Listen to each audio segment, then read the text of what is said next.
today. Welcome to today's webinar. It's brought to you by the Library Publishing Coalition's Professional Development Committee. My name is Kevin Stranick from Simon Fraser University up in Vancouver, Canada. I'll be moderating today.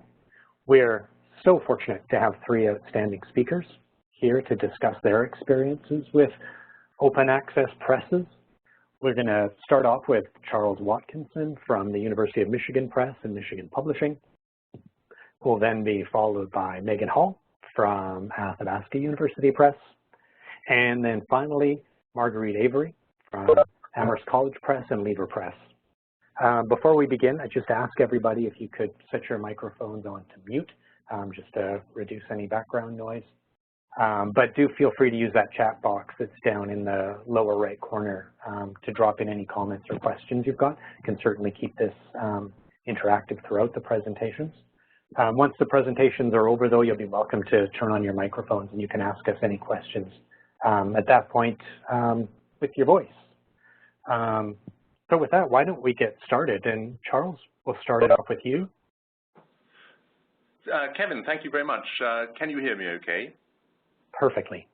Great. Well, it's great to be on this call.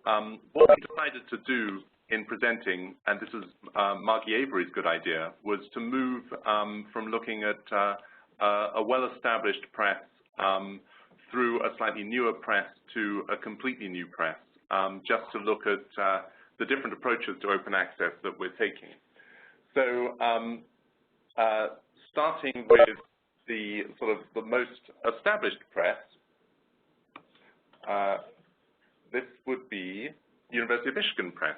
So University of Michigan Press was established in 1930, and we are a fairly traditional mid-sized university press. We publish about 100 books a year. About 80 of those are monographs. About 10 of those are regional trade books, and about 10 of those are English language teaching texts. In 2016, we will have published about 15% of those open access. And then we have quite a large backlist, and around 25% of the books in the backlist are open access through HathiTrust. And that is open access, not Creative Commons license. So if you go to HathiTrust, you can view them on screen, but you can't download them, you can't do very much else. But that's the backlist. So just to sort of talk a little bit about the open access books, they really fall into two different sort of business models.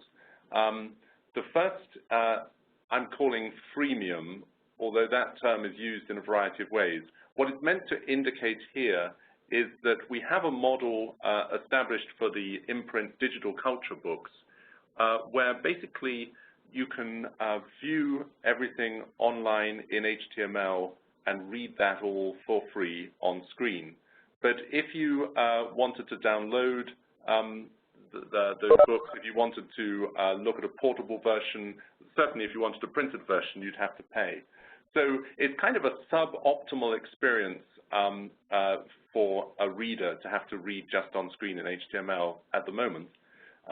So we presume that we'll actually have sales income coming in, and that will cover the cost of producing these books open access online. Digital culture books is interesting because it's now been running for about a decade. And what we've learned is that the program as a whole more or less breaks even though individual books either sell or don't sell very well. So it covers its direct costs. The question for us now is, will that persist?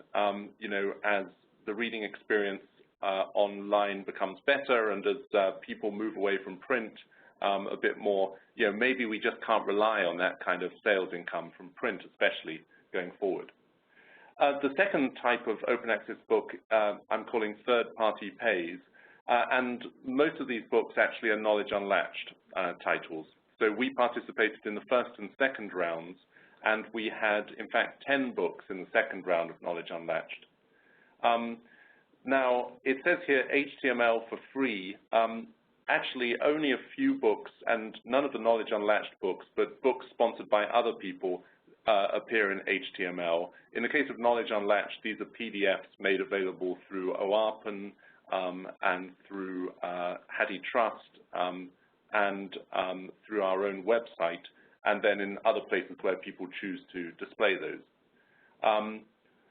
So when it says pay for download, that's referring to Kindle, for example, Kindle versions. But one of the things we've been working on recently is aggregations, so making sure that aggregators also offer a free version of Knowledge Unlatched titles, and then pay for print sale as well. And so Knowledge Unlatched, at the moment, you know, we're still getting quite a few print sales from the books we unlatched through Knowledge Unlatched, but we are just very uncertain as to whether that's going to persist. But we do receive this unlatching fee of around about $13,000 to $15,000 per book. So those are our two open access programs at the moment. So why do we decide to make a book open access? What we're seeing increasingly is that there's author demand for this. And the author demand seems to be sort of falling into these three different categories.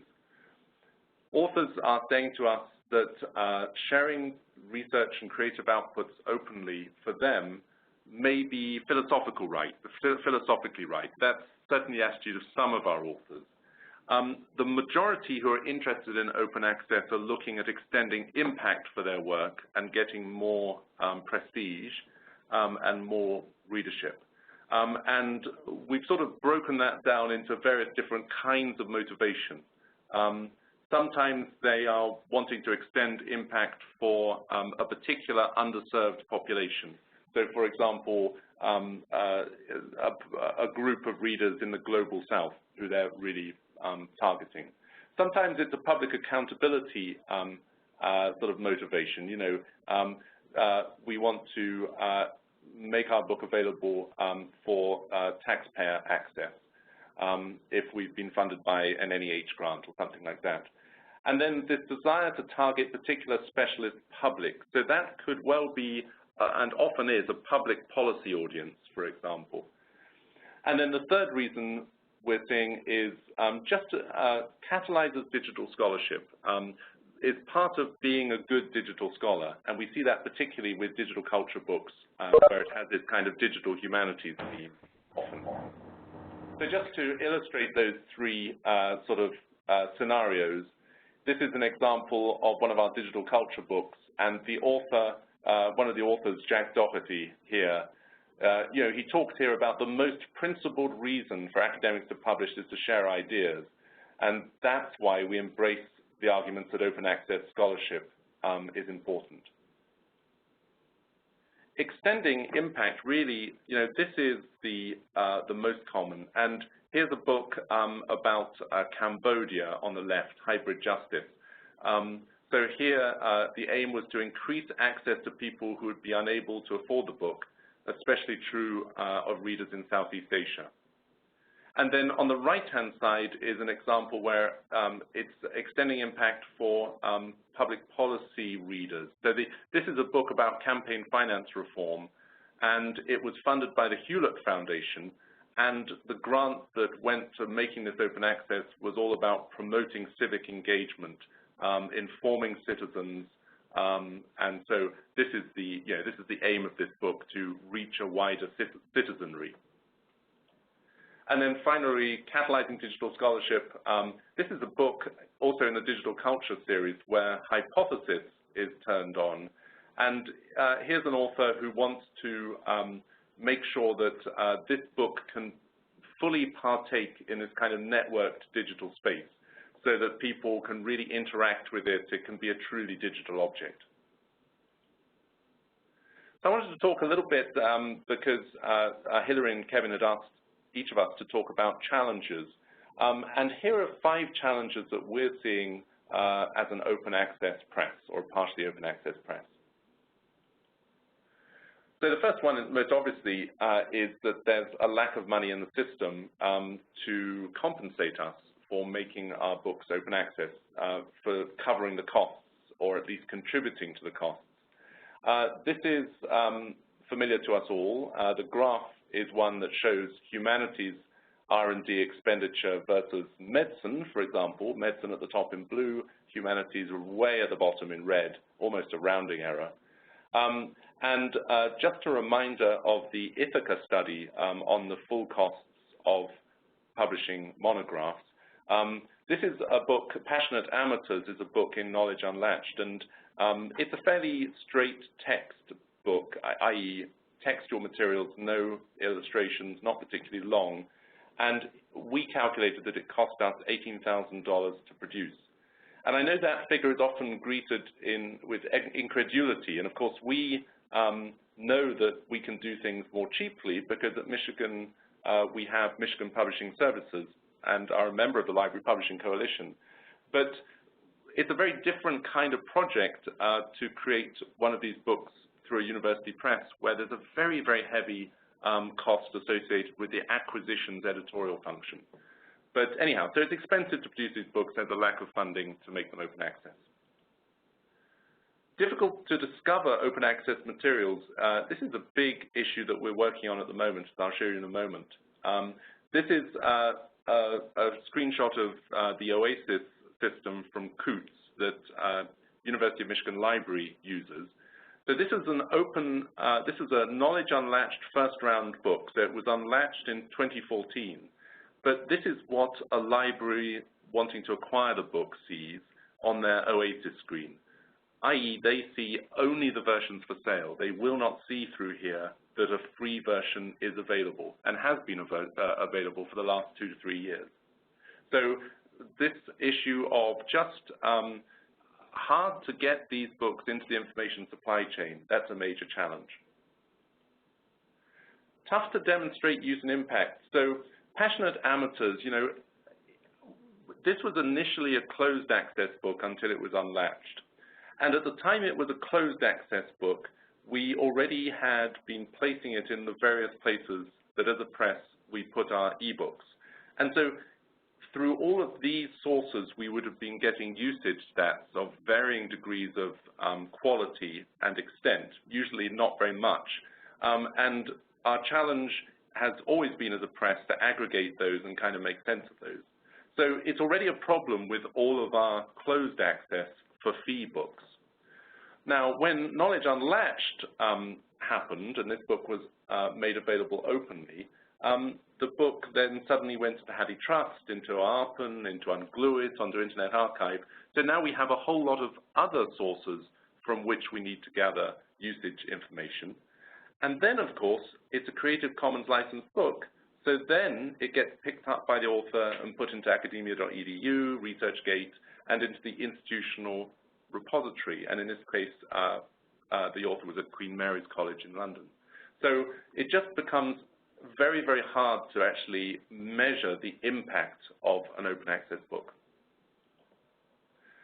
Intellectual property, cultural property barriers to reuse.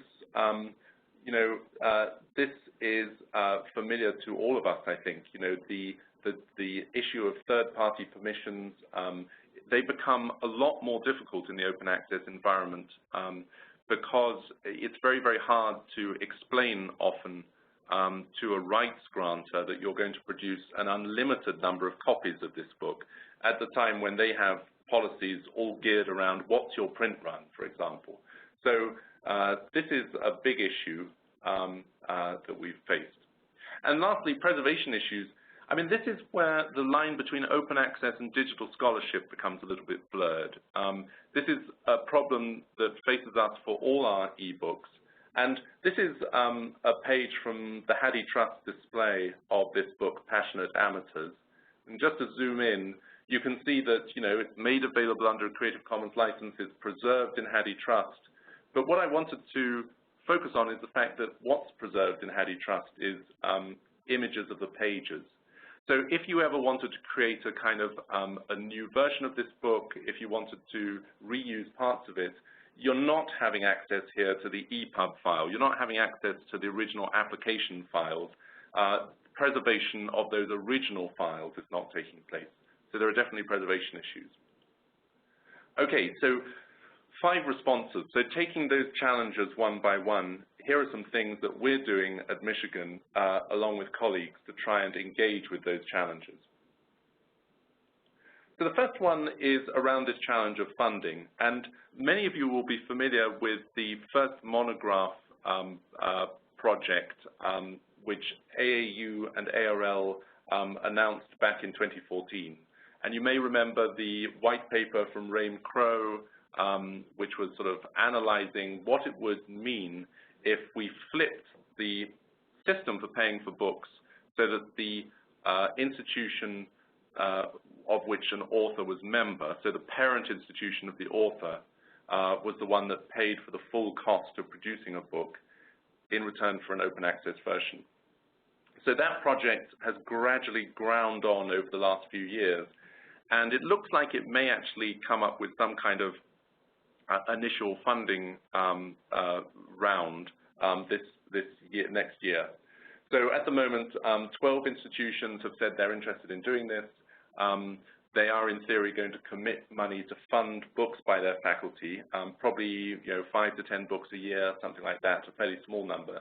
The initial program hopefully will be announced in spring, and the first funded books might be contracted by the fall of 2017. It's been a sort of a little bit of a secretive project, but there's quite a good post on Medium by Chris Long, who's at Michigan State University, about how it's progressing. But stay tuned. Around the discoverability issues, my colleague Becky Welsenbach, who's actually sitting across the table from me at the moment and can answer questions if they come up, is in charge of a project looking at the question of what we know about how readers find, get, and use open access books.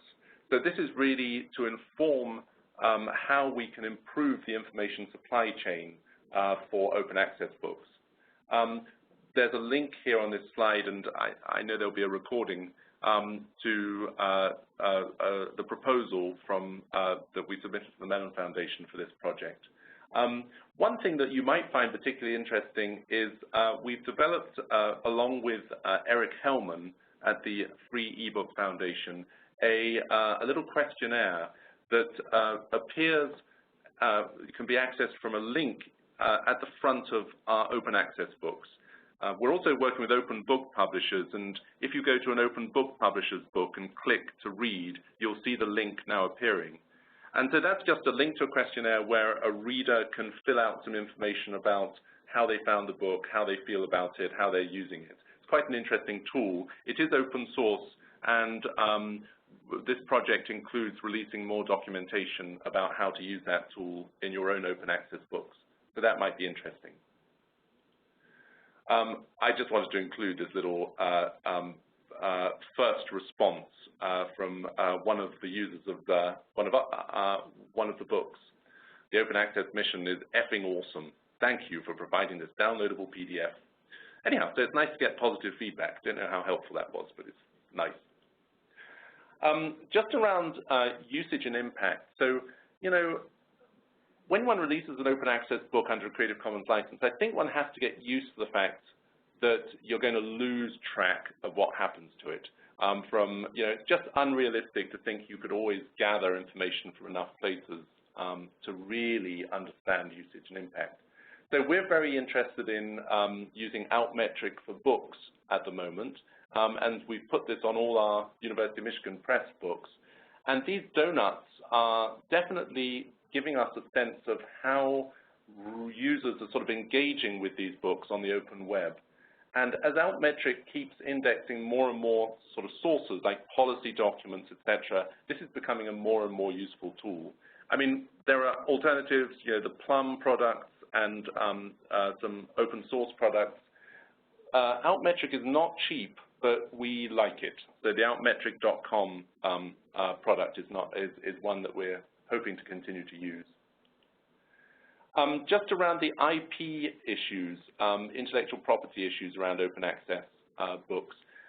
Emory University is the lead on a project we're also involved in to create a model contract for digital scholarship, long-form digital scholarship. This is a little bit of a mingling of open access and digital scholarship, but it could be a useful tool.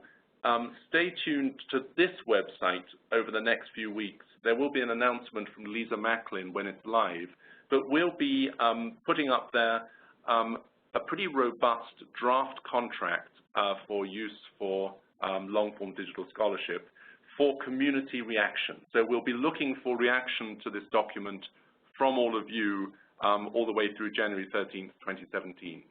So keep an eye out for that. I think it could be a useful document. And then finally, the preservation side of things. Some of you may have seen information about this project. Fulcrum is again Mellon funded in its initial phase. And this is a publishing platform that we've taken the lead on at Michigan, which is built on repository architecture. So it's built on the same software stack and with very similar policies to our data repository, which is a Hydra Fedora-based repository. So this is all about preserving digital scholarship objects. And Fulcrum is the name of the hosted service that we will be offering in partnership with Lyrasis. So it's still in the development phase, but do sign up if you're interested in following Fulcrum. So it's fulcrum.org. Just click on Get Updates. And I think that's all I have to say. So what I'll do now is I will just go ahead and pass over to Megan. So let me just do that. Great. Thanks very much, Charles. That was fantastic. And we'll hold questions until the end just to ensure we're good for timing. Okay. So right, let me just have another go at this.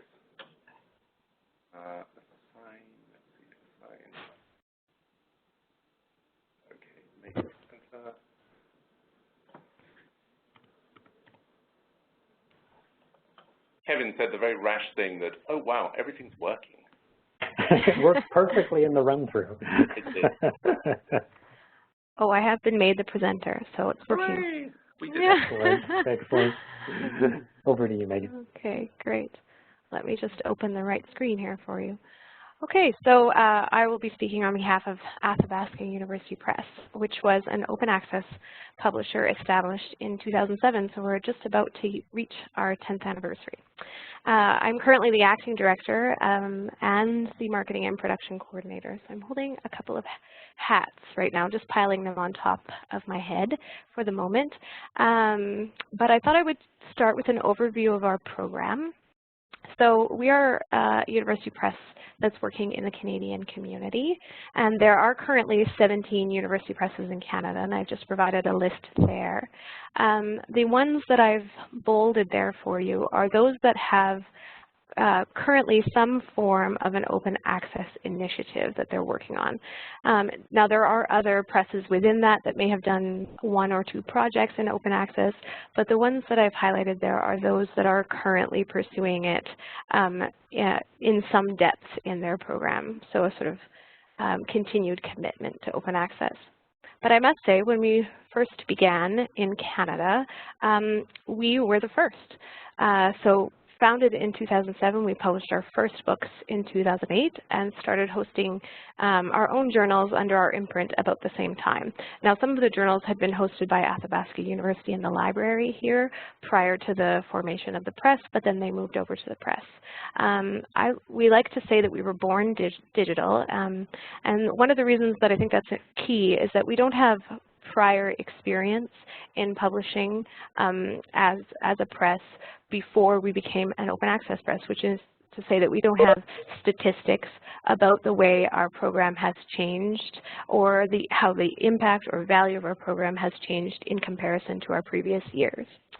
So we publish in print, we publish in digital formats, and we make our books available for download from our website for free.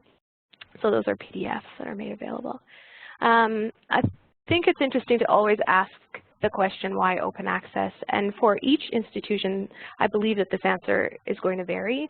Open access was gaining a momentum at the time that AU Press was founded, particularly in the hard sciences. So, and Athabasca University also had a couple of people on staff here that were involved in the Public Knowledge Project. We had committed to that, and then also advocates such as Rory McGreal, who's the current UNESCO chair in Open Educational Resources.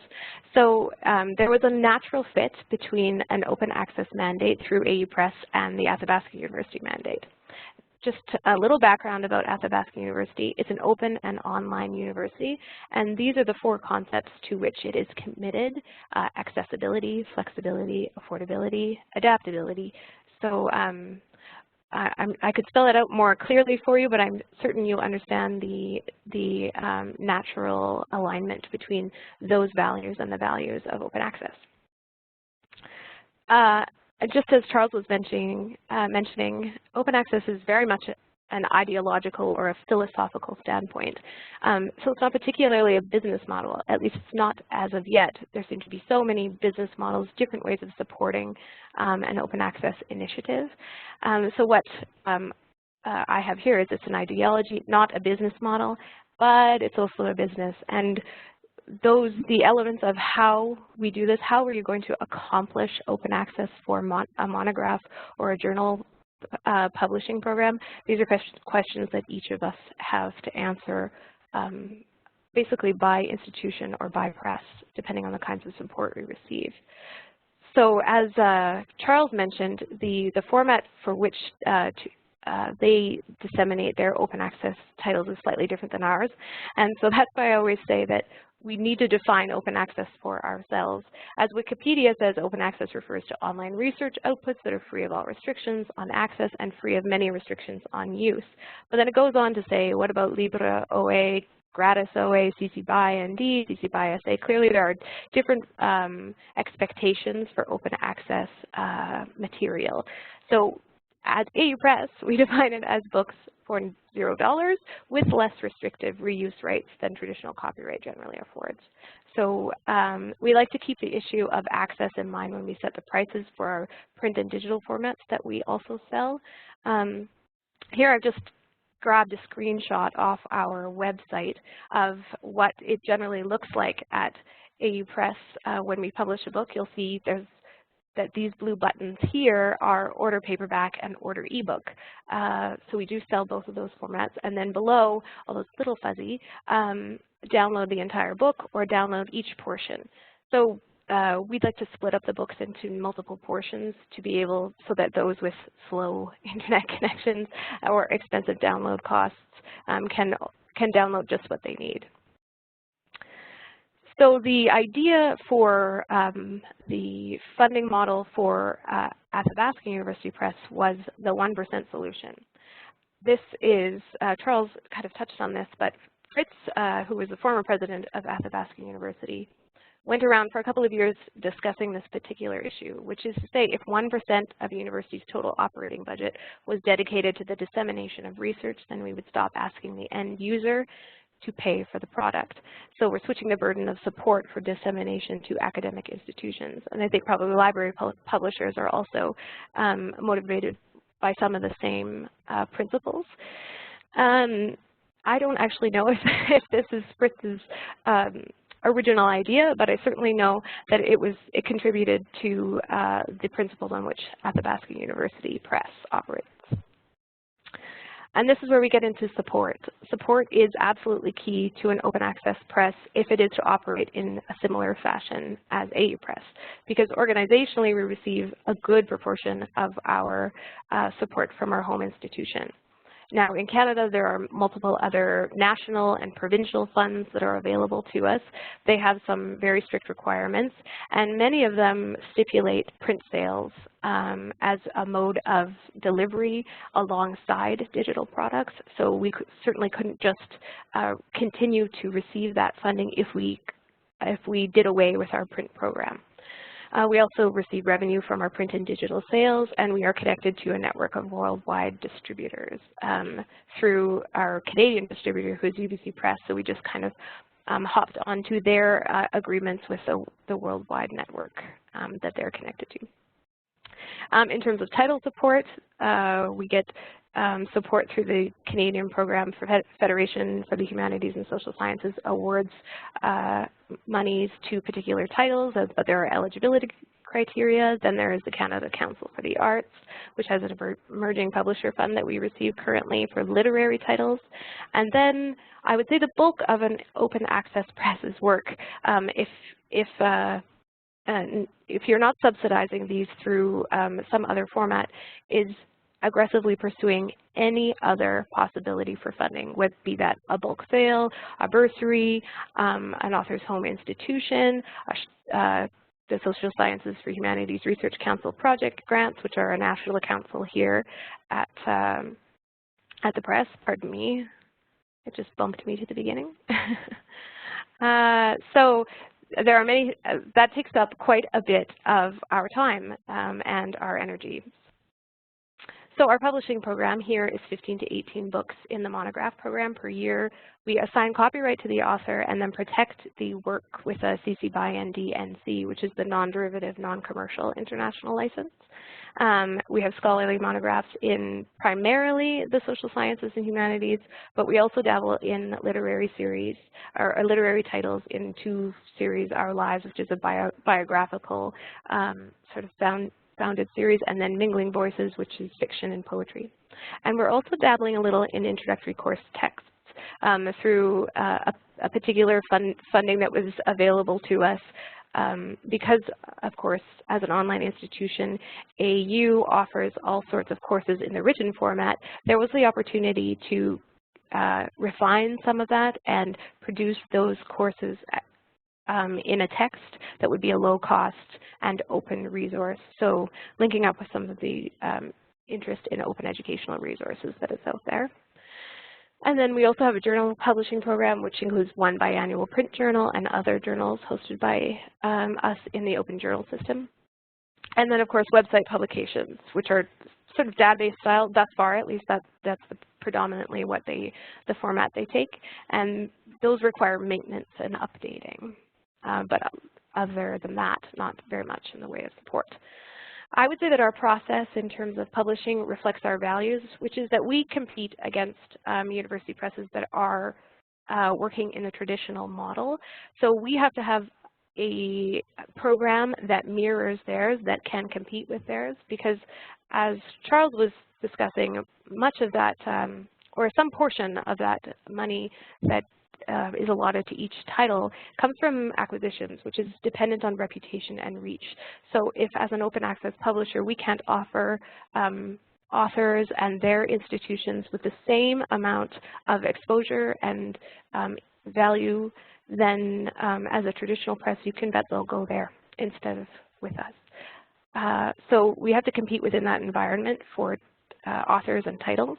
I won't go through each portion here. You can just scan them, but I did want to make one particular point, something that's come up multiple times when discussing the AU Press model and mandate is the element of marketing as a form of dissemination or as a form of discoverability. And I like to quote myself here, which may not be funny, but is if you build it, they will not necessarily come. And perhaps that was somewhat what Charles was saying, is that it's difficult to track your impact, but you do, as a press, in the university press environment, still need to spend time making those aware of the quality material that you're putting out there into the world. In the world of digital abundance, it actually has become even more important to make an effort to highlight what you're doing. And here I'll just show you, we are currently interested in podcasts. We're doing a little bit of that, which this is just a newly posted podcast of ours from our channel Open Book Bites. Then we also write regularly on our blog. And then we use Instagram, Facebook, Twitter to the fullest of its capabilities. So I think as an open access press, we have a particular ability to look at who's reading what format. So currently our sales, 84% of our sales are held in print editions right now, 16% from digital editions. And as Charles was saying, as the discoverability and aggregators become able to host open access or free content, I would assume that our digital edition sales will fall away. But at the time of our founding, we couldn't actually disseminate any of our open access material. So in order to get it into libraries, we absolutely had to make it available as a purchasable digital edition. So we did that. In terms of download information, I could go on and on about the numbers that we can collect from downloads, but just on average, we have 92,000 downloads of our books each year, and we are totaling well over 500,000 downloads right now since our founding, which is a number that sort of exponentially grows over time with the development of our backlist. So currently we have 120 publications and counting, and I was asked to respond to what are the challenges and how's it going so far. And I found this GIF, which I thought perfectly illustrated my own feelings. It's absolutely exciting to be involved in open access publishing because we reach new audience, and there is something really interesting about pushing the envelope and maybe challenging some of our assumptions about the way that scholarship and research is shared. But it's also uncomfortable because we work within a traditional system. We compete against traditional publishers. We also collaborate with traditional publishers. And we notice that there's an evolving set of expectations for open content. So we have to reevaluate our program regularly to see if we're aligning with how those expectations are shifting over time. In terms of the challenges, they are many. It's a constantly changing environment, and we are attempting to use the traditional markets to our best advantage to balance books, but we're also interested in choosing to invest or focus our efforts in new ideas. However, resources and time are finite, and we have to keep that in mind when we choose what new and interesting avenue to pursue. So in terms of success for publishers has traditionally been measured in units and sales, which is an obvious statement, but it does become difficult, as Charles mentioned, to aggregate the numbers that we have available to us. What metrics do we use? How do we use them? How do we collect them? Particularly in our case, because you can download our titles and then move them off our website and post them somewhere else, we absolutely lose track of the reach of our publications. And then I wanted to mention, because it's a personal pet peeve of mine, that we value what we measure rather than measure what we value. And I feel that metrics can be a slippery slope for an open access publisher.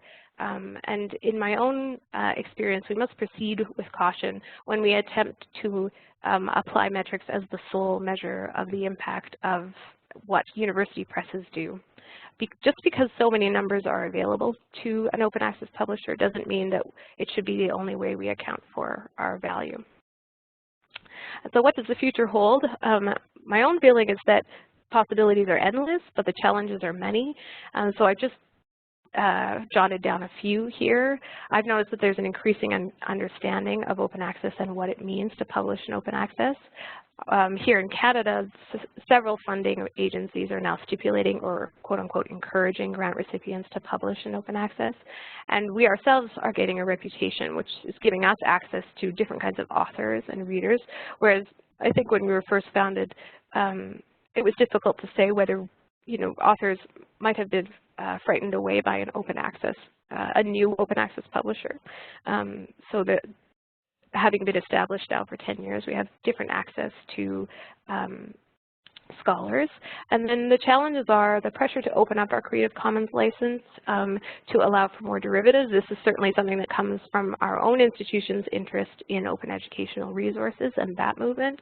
And then more avenues for dissemination of free material than we were first founded. And that's what I was saying with regards to our digital revenue, which we assume will be reduced, and then a reduced revenue from print sales, which is something that across the industry we've seen academic libraries struggling with their own budgets and their ability to purchase copies of university press books. So that about wraps it up. I won't take too much of Marguerite's time, and we'll go from there. I'll pass it back. Fantastic. Thank you very much, Megan. Margie, did you want to share your screen, or did you want me to do it for you?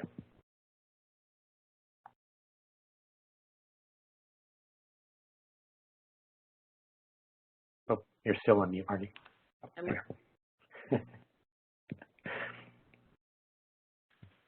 I'm just moving you over.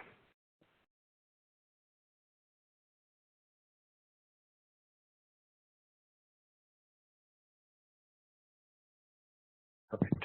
Great. Thank you. Can you see that? Yes. Okay. Is there anything you shouldn't be seeing? Excuse me. You might, yeah, there we go. If you would slide presenter you, see how that works. Cool. Okay. Oh wait. Sorry, I'm giving away all this. Okay. Thank you to LPC for having this and inviting us to talk about open access, and to my co-presenters who have set up an excellent conversation. Oh, Margie, I'm just going to interrupt you. I don't know whether you wanted it on presenter view, because we can see your reading notes too. We don't have the full slide view.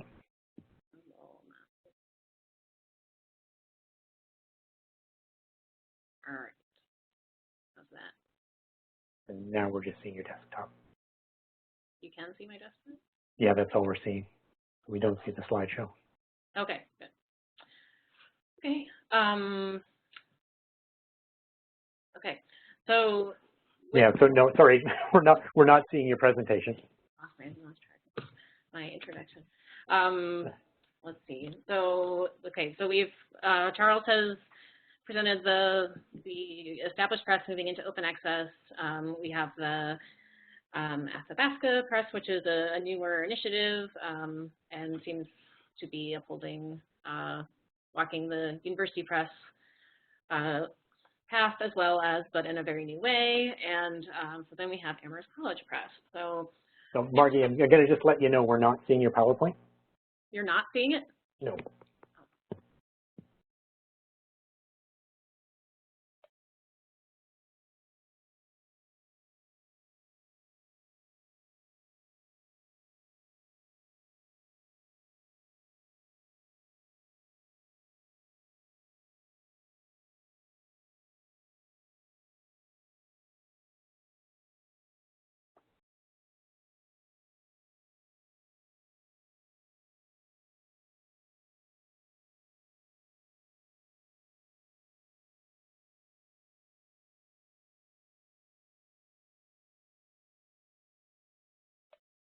So we're close. It looks like if you just go to slideshow and start the show.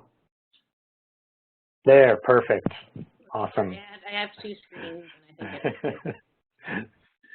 it's okay. Okay, so Amherst College Press is doing something completely different. Well, not completely different. It's following in these traditions, but it deviates from this path as well.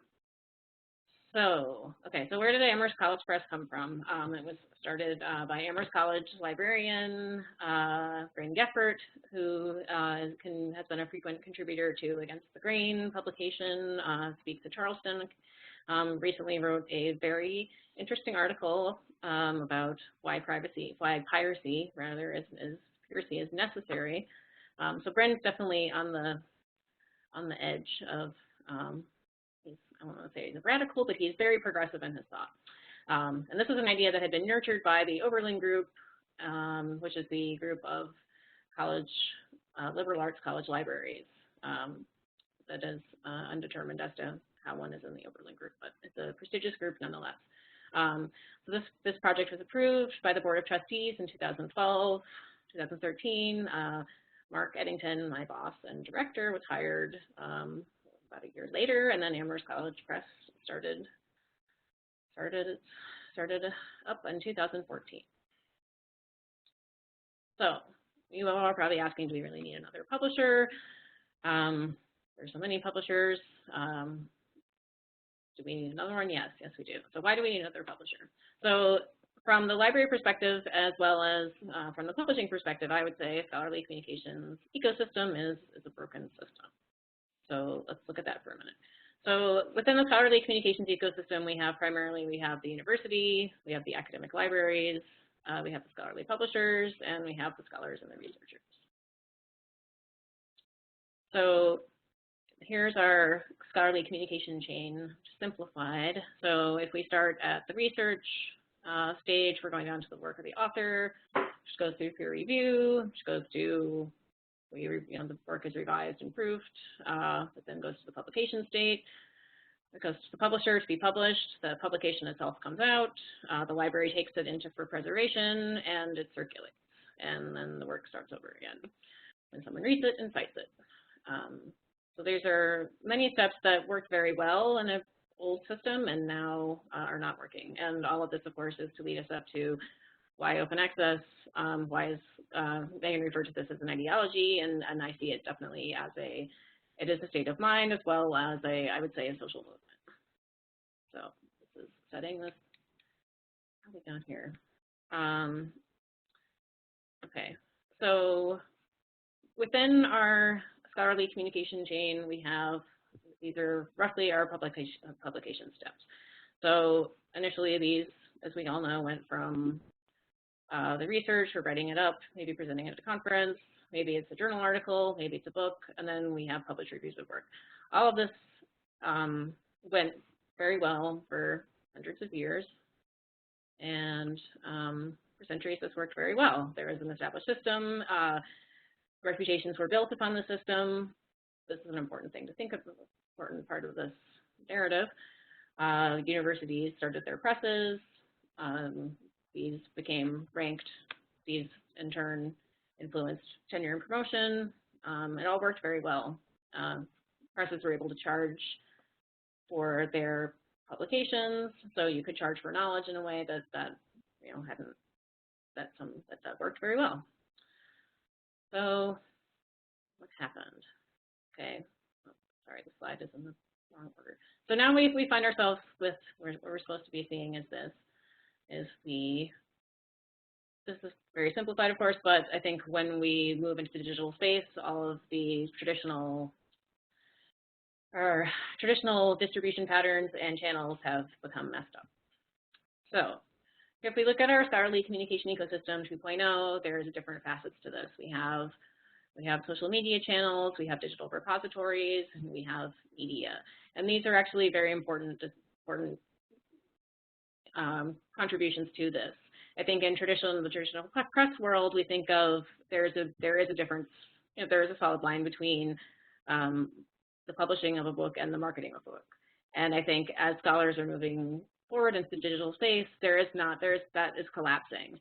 They spend a lot of time talking about their work. They spend a lot of time tweeting about it. They spend a lot of time openly discussing it online. And these traditionally, I think, were kind of viewed as those were marketing tasks. And now scholars don't really see that difference anymore. They are very much their own marketers of their own work, but they're promoting their scholarship. So it's all sort of collapses in on itself in some way. Okay, so for Amherst, Amherst is an open access press from day one, and it was definitely established as a challenge to the traditional model of scholarly publishing. So the traditional model is over here, where we have the institution paying for research. They're paying for faculty to write up the research. They're generally paying in money for author publication charges or subsidizing a university press, paying subsidies to other publishers, and then the library comes and buys it back. So, and then we repeat the cycle. This is maybe not the most efficient way to do this, but again, that worked very well for a long time, and there are many good things about it. But when it comes to rising costs and limited budgets, I think people start looking for ways to save some money. They can cut back on the number of journals they buy, and cut their acquisitions. Their acquisition dollars don't go as far, or we can think about changing the system as to how that works.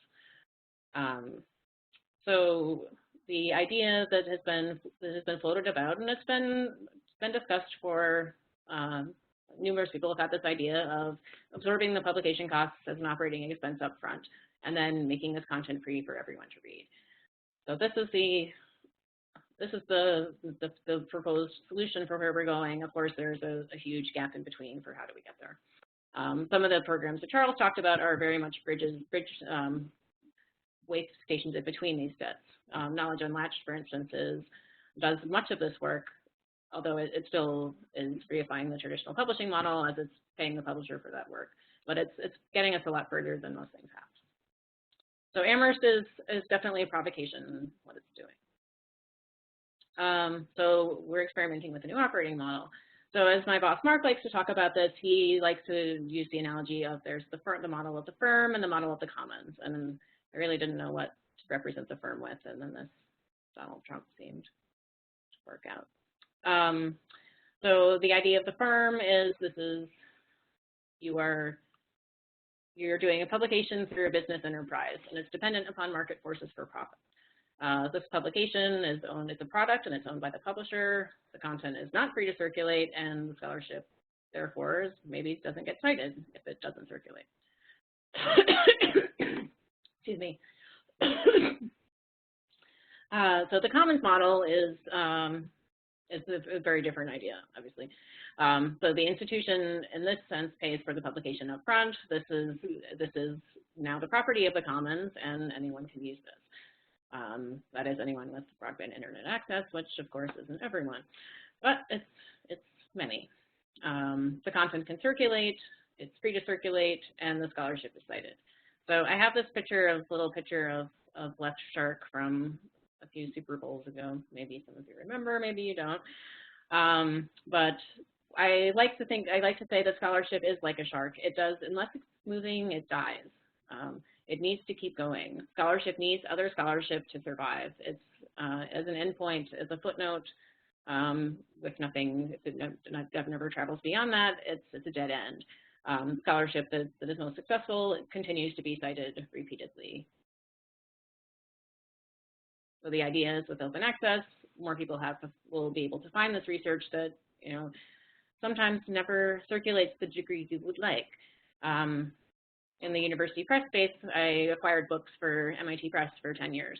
And I was always excited by some of the great collections I put together, and then would be very sad when, after 5 years, 700 copies had sold. And then you look at the circulation statistics, and they're very low as well.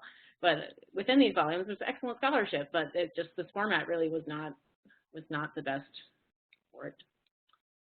So if we look at the pillars of scholarly communication, I think generally are access. We need access to this work for it to circulate.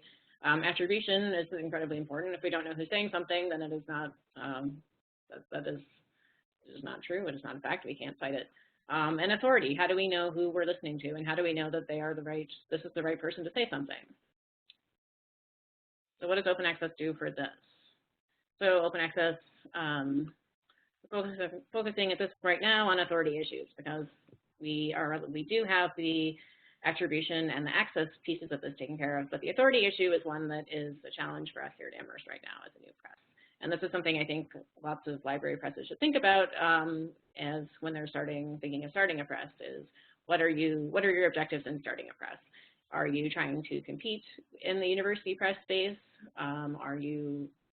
Who is your audience? And that's the most important thing to think about. That will determine how the best path for you to take. Okay, so within who determines authority? Our internal institutional stakeholders we have the university administration, we have academic libraries, we have university presses, and we have academic departments. Academic departments are right now currently the ones that we have the most challenge with authority, as they generally control tenure and promotion. That does follow back to university administration as well, but it's challenging, and that this progress is very uneven. Digital scholarship is something that's very scary to people. Open access continues to be scary with the lots of playground rumors running around of open access scholarship isn't peer reviewed. It is of lower quality, things of that nature, and those are very difficult things to combat. Although I think as a group we're now making more progress with this. So the objective we have right now at Amherst is we're really, and actually more so through our sister project, Lever, that Charles spoke about a little bit, with which I'm also involved, is instead of just one press taking on this model that Amherst is doing of the Commons model, we have 43 college libraries that are also participating in this. So with this, at this point, with 43 institutions investing in this, I think you have the chance to move the needle in a way that one renegade college library maybe can't do.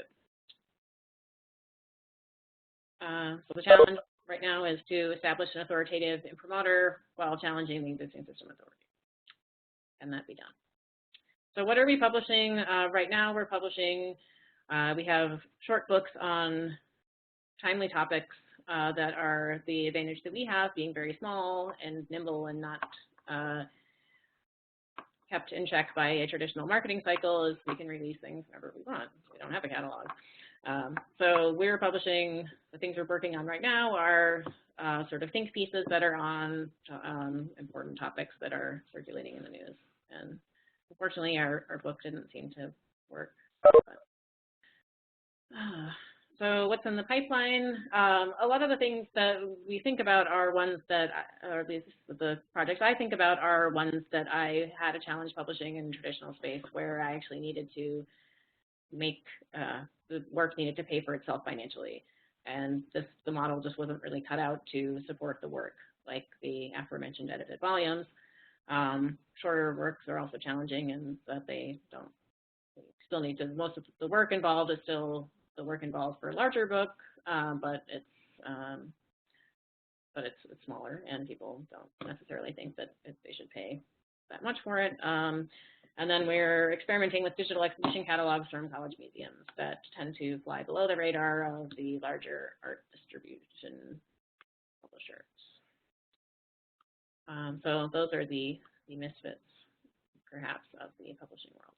And so I will leave it at that so we can have time to talk. Thank you. Great. Thanks very much, Margie. We do have a couple of minutes left for questions. We did have one question come through chat. This one was directed at Megan. Just wondering, you made a comment about metrics and measurement, and wanted to find out from you what you do think would be useful ways of accounting for value in the work that we do if it's not traditional metrics. Sure. Can you hear me? Sorry, yeah. Just as I join again. Okay. At the moment, I think we're sort of developing a way to track that. I mean, we do use you know, all the metrics that are available to us through social media and that kind of thing. We certainly try to take advantage of that.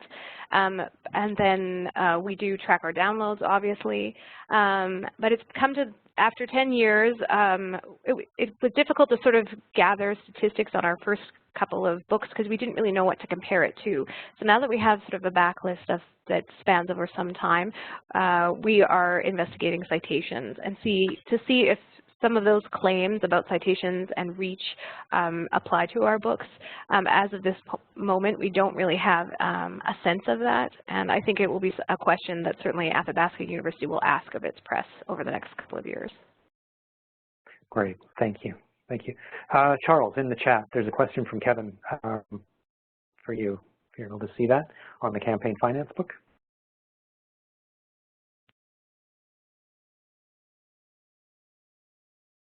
We don't require funding to publish with digital culture books.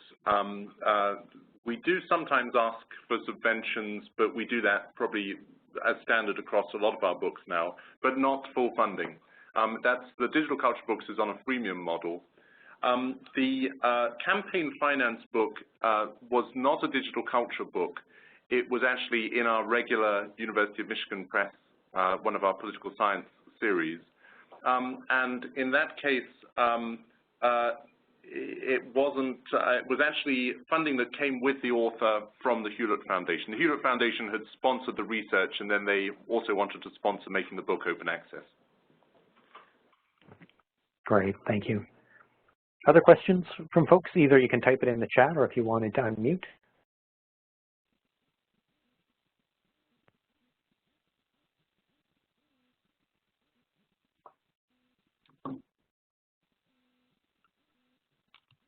All right, and we have hit 1 o'clock, so we did make it in under the hour.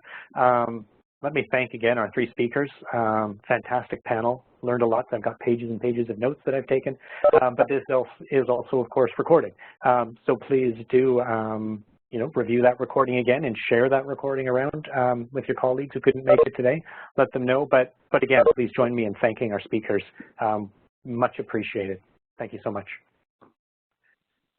And thanks to everybody who showed up today. We appreciated having your presence, and we'll see you at the next LPC webinar.